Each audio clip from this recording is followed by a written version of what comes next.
Hello everyone, Arctic here, providing the first official review of the Xbox 360 Kinect.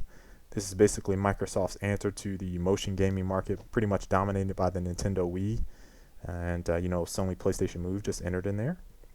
This beginning screen, I already have my Kinect set up. It's actually above my television. This is checking for background noise and speaker volume, basically to properly set up your Kinect.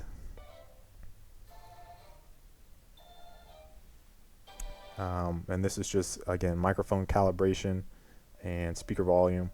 Once you get everything all set up, you want to make sure you have the proper spacing for this. So you want to clear everything out of the way, make sure nothing's really in there, because you will be doing a lot of moving when you use the Kinect.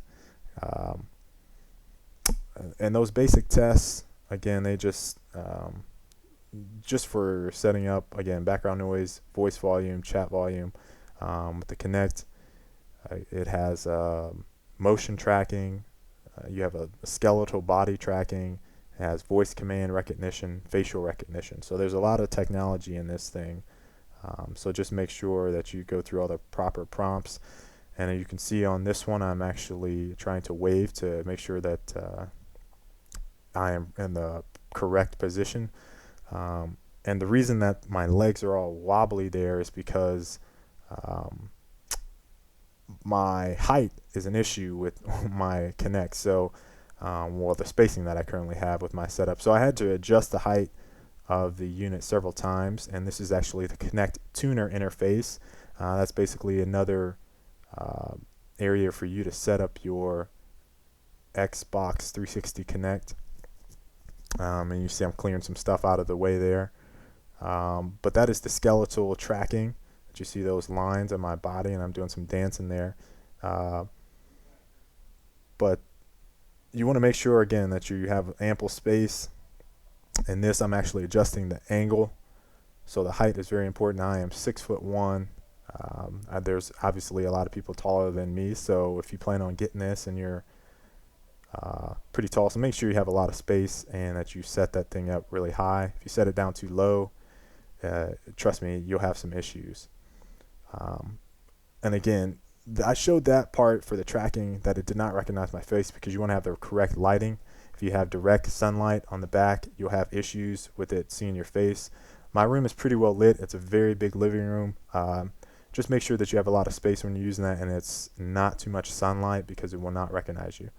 Now at the very beginning, the Kinect ID, which I'll talk about later, is trying to identify my face, but I have to sign in because I did not set up the Kinect ID yet. So you see the hand interface. I'm using the gestures, motion tracking gestures, to kind of interact with it. You can also do voice commands. And this is the Kinect hub. You see those large squares there. When you go over them, you see the loading bar there. If I let it go all the way, it will actually load. And going back to the arrow takes me back to the main screen. You're going to get to see some voice commands here. Connect.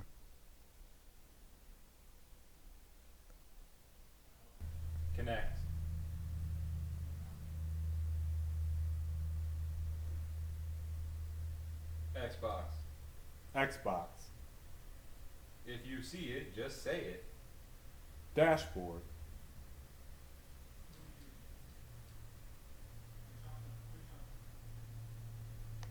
Xbox. Kinect. Here I'm trying to say next. Fail pretty badly. You have to say Xbox to bring up the actual guide. Xbox. Next. Previous. Cancel. Now that I'm all done with that, again, it's trying to identify my face. I decided to check out the Kinect Id Tuner so it could actually recognize me and automatically sign me into my account with it hooked up. I thought that was a pretty cool feature. You'll see here, once you get on those little arrows there, you kind of have to slide your hand across. It's more like a drag. You can get into the Kinect ID Tuner or setup. Sign in using face recognition there. You see that at the top. Again, put your hand on the next. And there's basically some information there. So I want to continue as myself, and when you select whatever your username or profile is, it will bring up your avatar and ask you to do a bunch of poses. Once you complete those poses, it will move on to the next pose, and basically that's how it identifies your face. It takes those different angles and makes sure that you can or make sure that it can see your face properly. Again, there's a lot of setup involved in getting this actually working and up and running, but once you get it all done, works pretty well. I don't have any games on this review. I will get those out in the next review. They actually took the demos that I had off, and I will have the Kinect Adventures demo shortly, or full game actually. So there you're just having various poses that it has you do for the Kinect ID. I had quite a bit of trouble with this. Again, I think it was a combination of the lighting that I had and my height and placement. But it said I was all complete and that I was done. But once it tried to identify me, it could not see me.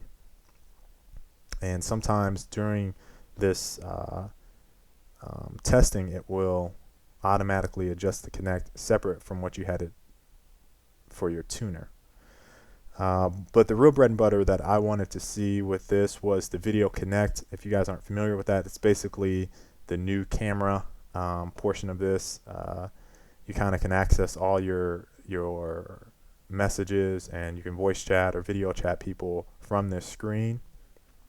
And you can see I'm doing some poses there. You kind of get to see how I'm interacting with this when I'm placing my hand over it. It's very, very responsive and intuitive, in my opinion. Although I kind of feel like when I first started using it, I wanted to grab things instead of letting that load bar go over it. But it does not recognize individual fingers.